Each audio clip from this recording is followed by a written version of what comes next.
What's up guys, it's Erradic here, and today we're going to go over how to play Resto Shaman in Season 4 of Dragonflight. Now I want to make this guide as quick as possible, but I also want to go into some of the little details of different parts of the class, so we'll see how long this takes, but I'm going to try to get you through it as quick as possible. We're going to start off with the races that you want to be. Now for me, I currently play a Draenei Shaman as my main. I'm all about playing that race that you like, but if you're looking for the ultra meta classes or meta races for Alliance, you're going to be playing Dark Iron Dwarf or Dwarf. They have the Stone form or the equivalent of Stone form that removes all like magics, bleeds, diseases, curses, all that kind of stuff on you, and it also gives you a bonus to your, I think, intellect. There's a difference between the Dwarf and Dark Iron Dwarf. I can't tell you exactly what they are, but the big thing is removing all harmful effects and getting that little buff. On the Horde, you're going to play Orc. This is going to be the best Shaman race. There's a 10%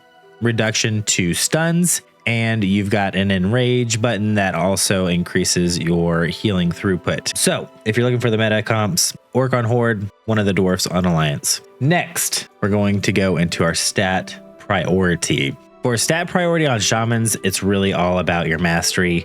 You can't have too much mastery. You're going to look for verse mastery on every single piece of gear. And realistically, your best gear is going to be a crafted piece in every slot. You don't need to get the tier set for the season. It's not good at all for Shamans and PvP. Your third best stat is going to be haste. So any off pieces that you don't have mastery on the conquest gear, you'll go for the haste option. But again, you'll just want to get crafted gear in every slot so you have the evenly statted versatility and haste on every piece. If you want to go really try hard, you can go get the bullions out of PV and get the seal of filial duty. It's a ring with just a ton of mastery on it. Like I said, you really can't have too much mastery. As far as embellishments, I am playing double blue silk and lining embellishments that increases your mastery when you're above 90% health yourself. It doesn't really matter which pieces you put them on, but I personally like that because they do stack. But you can also opt to go for precog if you prefer. I'm not good at juking casts, and I feel like I get a lot less value out of, you know, a precog maybe once a game as opposed to an extra bit of mastery basically all game. All right, next we're going to go into talents. Now, I've played a little bit of every healer this season, and Shaman has got to be by far the most versatile healer that I've played. I'm not going to say I'm a pro at every healer class by any stretch of the imagination, but you can change up so many talents as a Shaman based on what you're facing. So let me show you kind of my basic build for my Shaman. All right, I'm not going to go over every talent, but this is going to be my basic build for Shaman. I want to go over some of the important talents. We'll start off with Spirit Wolf. You'll get a 5% stacking damage reduction for every second you sit in Ghost Wolf. When you are getting trained, it's going to be important that you use as much of this as possible. It's also important to remember that you can cast Cleanse Spirit, Wind Shear, Purge, and Totems while you're in Wolf form because of this talent right here. So very often you can kite around a pillar in Ghost Wolf because you can't be slowed. Keep a healing tide down. If you got Earth Shield on yourself, then you'll be healing really well.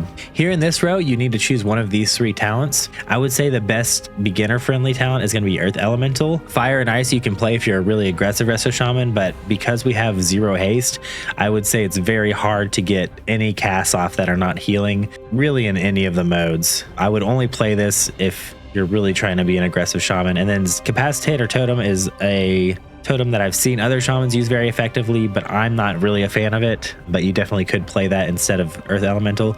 The big thing here is just going to be to make sure you're getting use out of the talent you select. Even I know I'm really bad about remembering to use Earth Elemental, and you know, if I'm playing one of these other talents, sometimes I forget I have it too. So you want to just make sure, you know, even if you just use it at the beginning of the match, Earth Elemental, that's an extra 15% health for yourself. Make sure you're using it. So our flex talents are going to be this Greater Purge.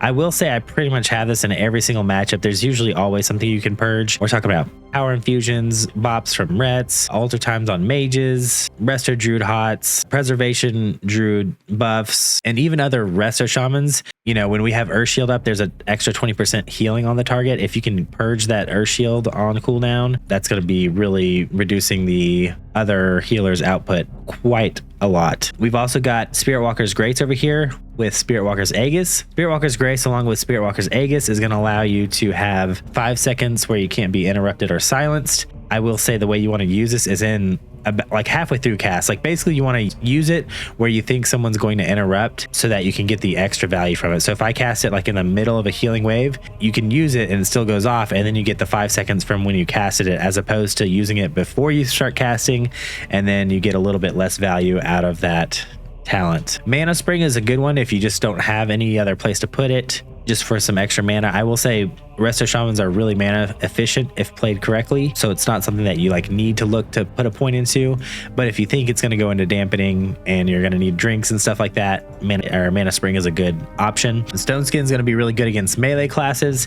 This is going to be better against like warriors is really the big one. Pretty much every other class, and like maybe rogues, but all the other melee classes do a lot of magic damage and they're not so much physical that it may not be worth it taking like against a red or a demon hunter or, you know, an Holy Death Knight, that kind of stuff.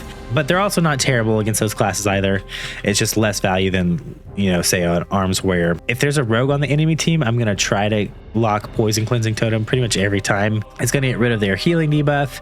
It's going to get rid of their slow or any other poisons that they're running. Another one is going to be down here, the Creation Core. This is another one where it's like, if you just don't find any value in any of these other flex points, you can use Creation Core. Totemic Recall is an important cooldown. Basically at the start of every game, the first global we want to be using is putting Earth Shield on the target that's taking damage. We can immediately reset it with Totemic Recall, and we'll have a second one on deck. I'll talk more about the rotation here in just a minute, but that's what that talent does.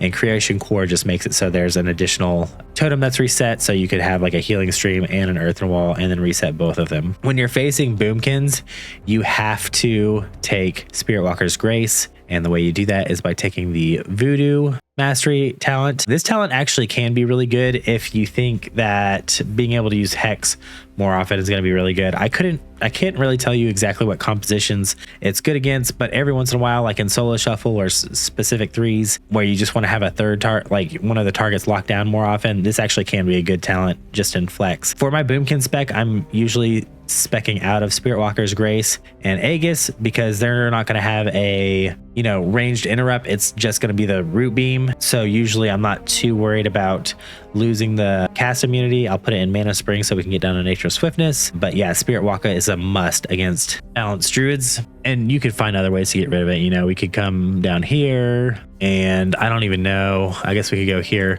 So we can get rid of Purge and Mana Spring to get Spirit Walker's Grace and Spirit Walker's Aegis if you still really want it. A lot of this is just going to come with trial and error as you play through more games. But yeah, that's pretty much all the important talents on the Shaman side.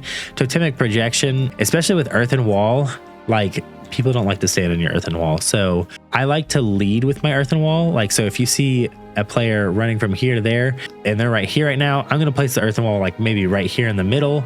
And then you can use Totemic Projection to move it once they move, you know, past where it's healing. Totemic Projection is something you should be using like quite often. All right, so let's go to the Shaman side. This is a much more static side. I would say this is going to be my default build. If you think you're going to need more mana, I would come out of Primordial Wave, play Resonant Waters. You're going to get more mana that way. If you want to be aggressive Shaman again, you can get Lava Surge, you know, get out of Mana Tide Totem, or you can come out of Improved Primordial Wave and keep the Mana Tide Totem. But really, these are the only like flex points here. Everything else is pretty standard. I don't really play anything else. I would read through everything just so you understand how the build works. But yeah. And then we come down to PvP talents. This is going to be your bread and butter. Grounding Totem, Static Field Totem, Living Tide Totem. Static Field is my favorite thing about Resto Shaman. It is what makes it the most fun. It can be used in so many different ways. It can just be used as utility. It can be used to, you know, defensively, offensively, as CC. I kind of want to try to go over how I use it, but it's kind of hard because it's got such a long cooldown. But basically, let's say there's players behind this pillar. Maybe you've got some casters on your team and you want to drag them out. You can place a static field, you know, just behind the back of the pillar. Totemic Projection, it's going to drag them out to the middle. Let's say the fight's happening over on this side and there's a healer, you know, just kind of healing behind this pillar. You can, you know, put a static field down right here, project them back, you know, lasso them, hex them. Static field is just so good. I honestly don't ever want to give it up because of how many different ways you can use it. You can, I'm trying to think of what other ways. Obviously, it's good to peel, you know, melee DPS off of you or your teammates. Just throw them. You do have to be careful, and it's something you'll get used to as time goes on, but there is a maximum range you can throw people. If you static field and project it too far, it will not drag the people. So I want to say it's like you can drag them twice the radius of the static field totem, but that's just something you're going to have to get a feel for as you play the game. Grounding totem is almost a must in every single game, but this is going to be the one I usually give up first, just when there's not really anything to ground, or if it's going to be really hard to ground certain things. Like, yes, you can ground hunter traps, but they're usually doing it out of a stun or a disorient. So if there's a hunter on the enemy team and not anything else to ground, like maybe I'll drop that for, actually there's a lot of options, but we'll go over that here in a second. And then Living Tide just reduces the cooldown on your Living Tide totem, which is one of your best AoE heals. We'll go over that again here in a minute. Like I was saying earlier, there's pretty much every Shaman PvP talent is usable. Sky Fury Totem is just a generally good, use it on cooldown, buffs your teammates damage, it buffs your healing. Counter-Strike Totem's good against melee cleaves, especially if they don't hit it. You can do a ton of damage with Counter-Strike Totem if people don't hit it. And this is one that you could like hide behind a pillar while the melee are fighting over here, and they're not going to want to get off the target, or if they do, then you're just reducing damage in that way. Unleash Shield can be really good. I would say this is really good against like Ret War Fistweaver. If you have Earth Shield and Water Shield up, it'll root the target that you unleash. And then if you have your teammates stand in the whirlpool, they're taking 50% less healing and doing 50% less damage. So this can actually be very, very powerful. I'm not very good at using it, but this, like when this is used effectively, it's actually really good. Burrow is really good when you know you're going to be a target. It's basically just an immunity with a knock up at the end, and it actually does a decent amount of damage when you come up. So it's important to remember that, because you can potentially contribute to a kill with when you're coming up from a burrow. And that pretty much covers talents. All right, as far as our rotational healing, we're just going to want to make sure that we are keeping Earth Shield up on our main target, and we're just going to be focusing mostly on instant casts. We've got 2 charges of Riptide, Unleash Life, Primordial Wave, Healing Stream Totems, and Earthen Wall Totems. At the start of every game, I'm going to drop an Earthen Wall on my main target. I will use Totemic Call usually to reset it immediately so that I have another one up as soon as it drops. And then I'm just going to be casting instant cast heals. Riptide into Unleash Life, and then Riptide on another teammate. It's important to note that Unleash Life also empowers the heal over time effect of Riptide. So you don't want to use like Unleash Life, Riptide into another Riptide on the same target, because then you're overriding the empowered hot that was on there. We've got 2 charges of Healing Stream Totem. You want to make sure that you're never hitting 2 charges of Healing Stream Totem, so you always want to have one down. I personally have a weak aura that shows me whenever I'm in combat and I have a charge of Healing Stream Totem up, but I don't have it down. It's going to change it to red, and so I know to use it, because I was bad about letting these come off cooldown or not have one down. And that's really our rotational healing. I'll go into Primordial Wave here in a little bit, but you don't want to use this. It's more of a cooldown that you want to pair with Nature's Swiftness, which we'll talk about here in a minute. Now, you won't be able to see these on my bar because I have them macroed into other abilities. Healing Surge and Healing Wave are going to be our other 2 abilities that we use. I would say you don't want to use these as much as possible. Like, you don't want to be hard casting as a Resto Shaman, but obviously there are times where you need to use it. It's important to note that whenever you use Riptide, you get these Tidal Waves debuff. It's going to reduce the cast time of your next healing wave by 20%, or give your Healing Surge a 30% increased critical strike chance. So if you're spamming Healing Surges or whatever, you want to like weave in, 1 Riptide between every 2 casts, or same thing with Healing Wave. Healing Wave is obviously going to be your longer cast, but much more mana efficient. Healing Surge is going to be a fast cast, but it's going to consume mana like crazy. So, as much as possible, don't just hard cast these spells. And another thing I kind of forgot to talk about earlier is what our mastery actually does. I said that we want mastery, but I didn't really talk about why we want mastery. Mastery is going to increase the amount of healing you're doing to your target based on their missing health.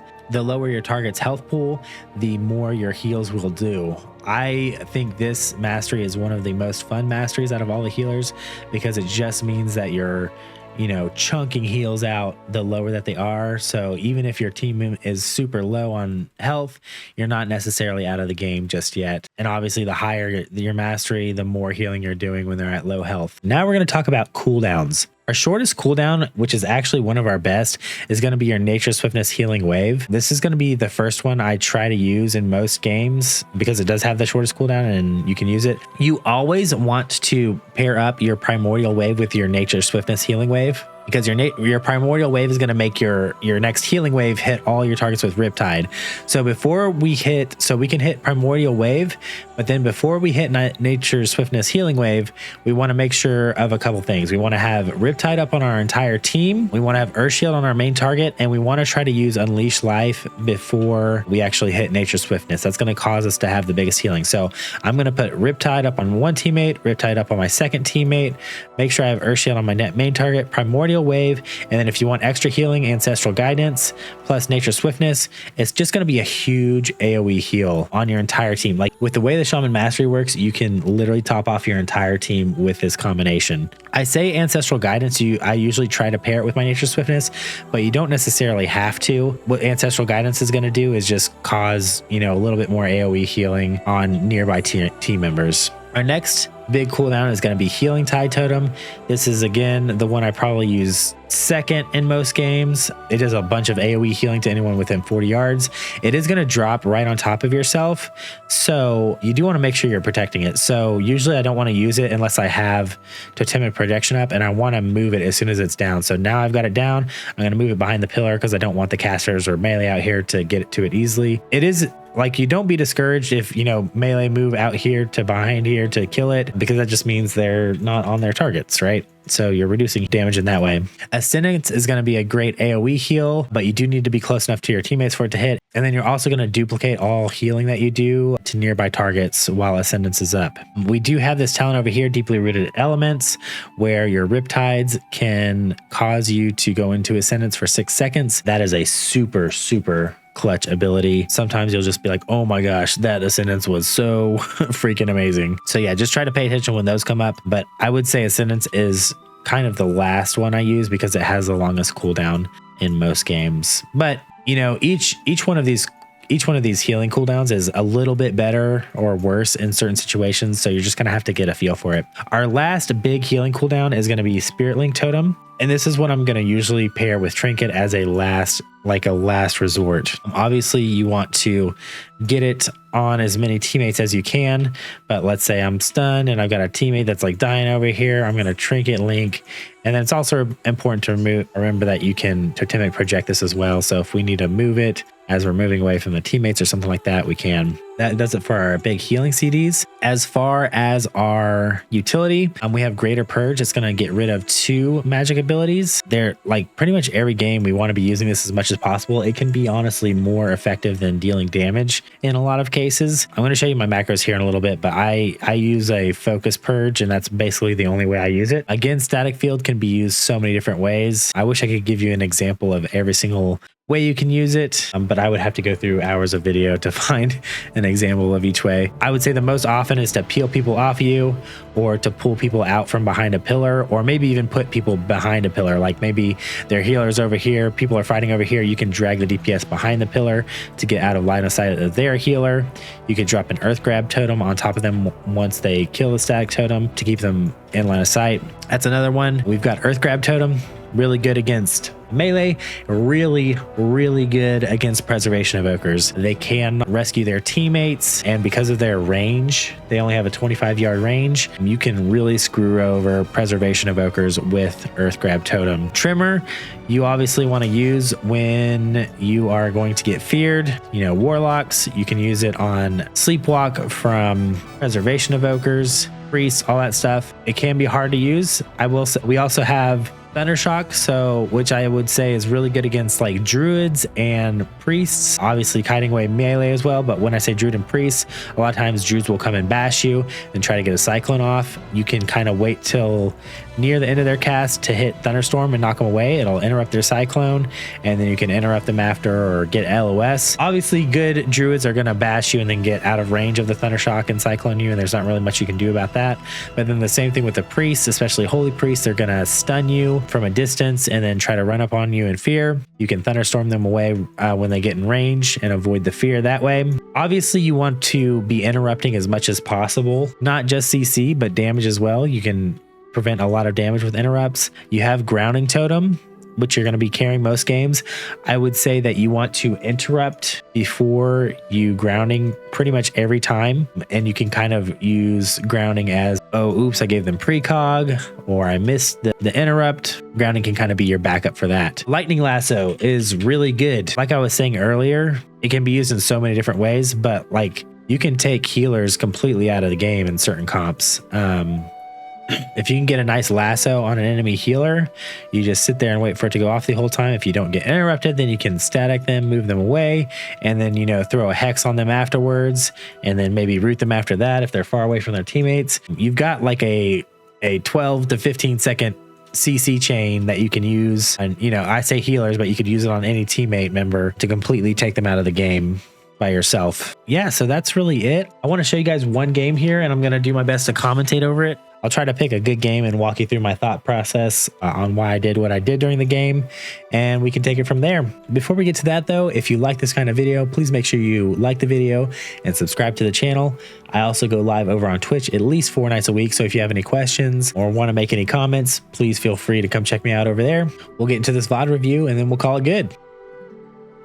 All right, so we've got a mage and a warlock on our team. We've got a demo lock and a havoc demon hunter on the other team, and a resto shaman. We're going to be dropping our healing tide totem. I dropped a grounding there. I don't know that that was really that great.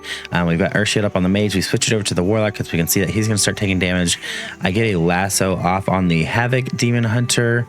I get locked on it though. We're going to switch our earth shield back over to the mage. It gets purged. We get it right back up. We're going to drop our healing totem.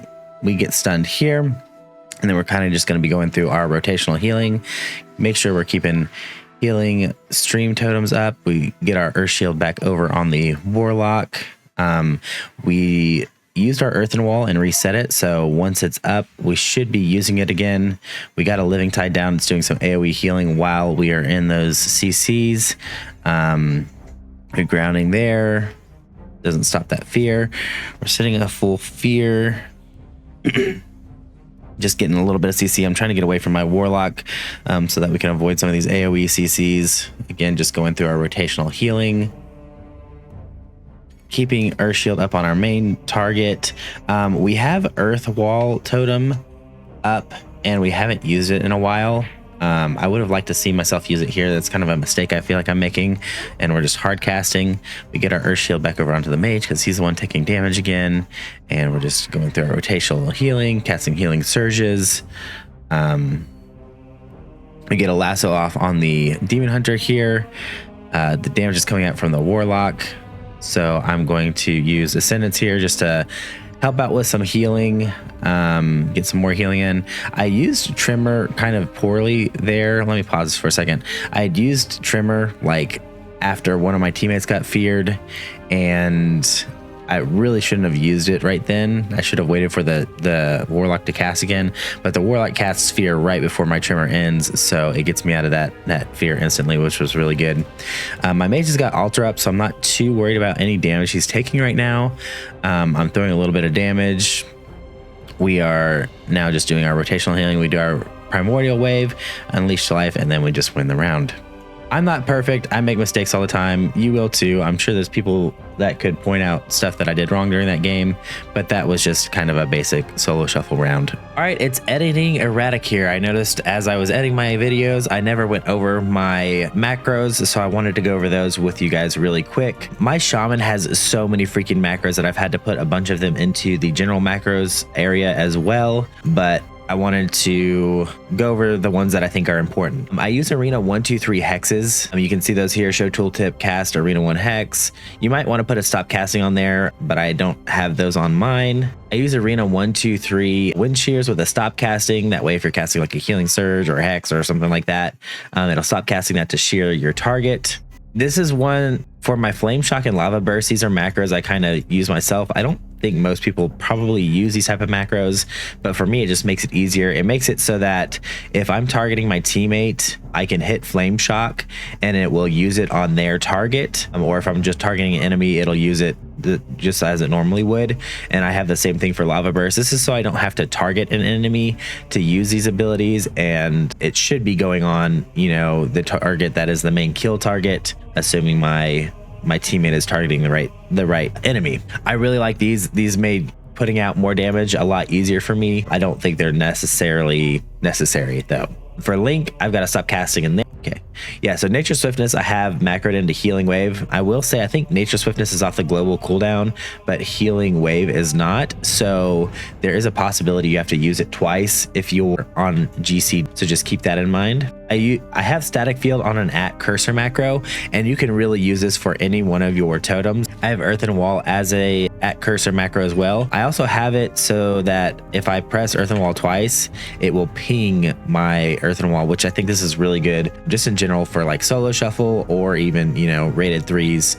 The ping at target is just really good for Earthen Wall. There are some totems that I don't use @cursors on, like Earth Grab is one of them. I think it could be one that I use it on, but sometimes I'm wanting to use it at the beginning of the game to get like a rogue out of stealth, and I want to kind of hold. I want to see where I'm putting it exactly, and maybe I don't want to use it as soon as I press the keybind, so I don't use Earth Grab as an @cursor macro. But yeah, I think that's all my important macros. Oh, and then my last one, I have my Gift of the Naaru macroed into my Ascendance. This could be something that you set up with any of the racials. It could be dwarf, it could be orc especially. It kind of depends on what the cooldown of your racial is, but the Gift of the Naaru is a 3-minute cooldown, so I've just macroed it into Ascendance so I can use it that way. And last but not least are my add-ons. I could make a full-length video on all of my add-ons, but really what I'm using is the skill capped add-on package, which I will leave a link to that down in the description of this video. The only other important add-on that I really like is Sweepy Boop's Arena Helper. What that does is it puts the class icons above your friendly team members. It makes it very easy to tell where they are in the arena. I know there's a couple different add-ons, like some weak ores that show arrows above their heads and stuff like that, but this is my favorite version. It makes it easy to tell my teammates apart from the enemy teammates, so I would definitely suggest getting that add-on as well. If you have any other questions, leave them down in the comments and I'll do my best to answer them when I see them pop up. Other than that, thanks for watching the guide. Don't forget to like, subscribe, and I'll see you guys in the arenas.